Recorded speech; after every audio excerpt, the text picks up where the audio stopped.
You know, some people are classical musicians and they cross over to popular music. They maybe do an album or two of some type of popular form of music. And then there are popular musicians, rock stars, who might do a classical album or write a symphony or something like that. In my case, I started to realize that I'm pretty unique in the fact that I'm really both and equally. I'm absolutely a rock musician. That's how I grew up. I completely know the forms and the styles, and yet when I decided to become a cellist, I stopped listening to the radio. I only listened to classical music. I went to conservatory. I completely immersed myself in that. After years of conservatory training and playing in orchestras and playing chamber music, when I went back to creating a rock band with cello, my classical friends were, rock band with cello? What are you doing? So I always shock people on both ends of the spectrum, but for me it was never a question of trying to shock anyone. It was just really trying to follow what I felt.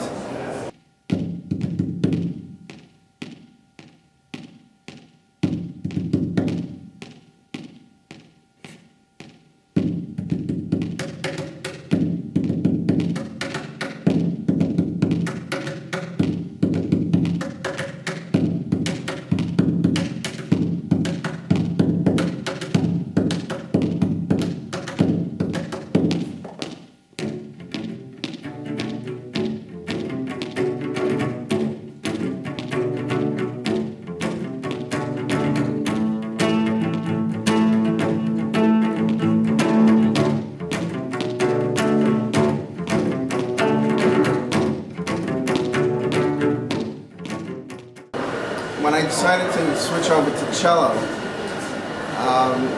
one of the things that I felt bad about was all these songs that I had written, and I wondered what I would ever do with them.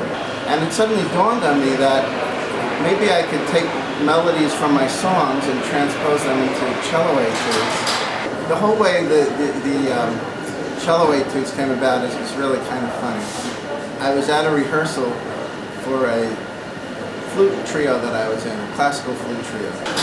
All of a sudden, in the middle of the rehearsal, I just started to play this like funny little riff, and it became the riff that starts the train whistle etude. I went like this, and I don't know why I did it. It's just something that came into my mind. And the other two musicians looked at me and they said, "What's that?" And I said, "I don't know. It's a train whistle." And they went, and again, they were like, "That's ridiculous, stop doing that." And I go, "Why? It's fun." And they said, "Oh, you're crazy. Come on, let's go back to the rehearsal." And literally at that moment, I said to myself, "Oh yeah? They think I'm crazy? I'm going to turn this into a cello etude."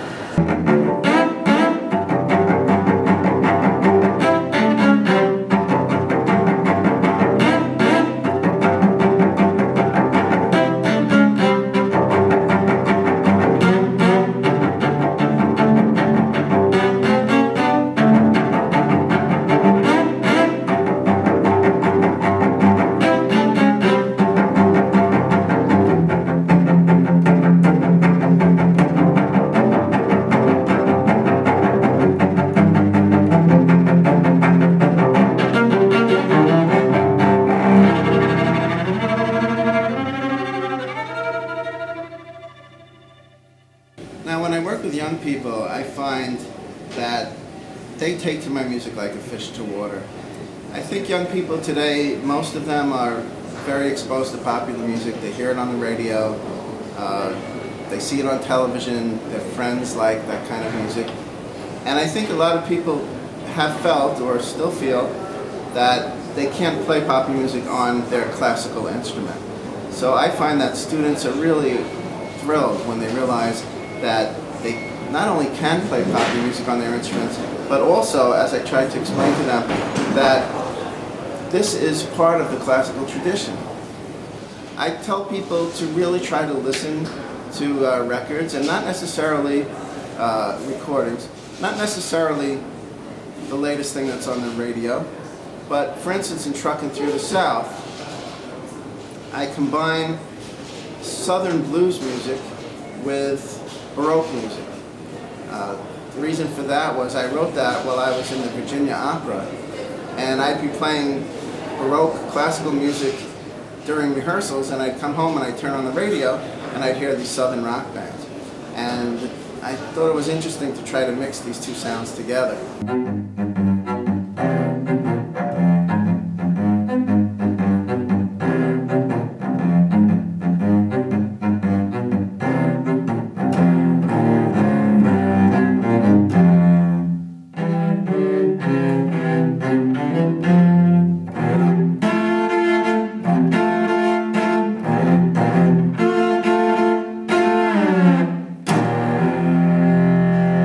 At this point in time, with all the communication that's going on with the internet and everything else, people are becoming more aware of each other's music. They call it world music, and that's a direction that I've moved in also with my music. My original set of etudes was called 10 American Cello Etudes. The latest one is 10 International Cello Encores, and now we have the violin transcriptions. The idea was that to bring together all of these different musics from all around the world, and ultimately to help all the cultures also come together and create beautiful music and also beautiful politics to bring the world into a more peaceful state. And I think through music we can do that.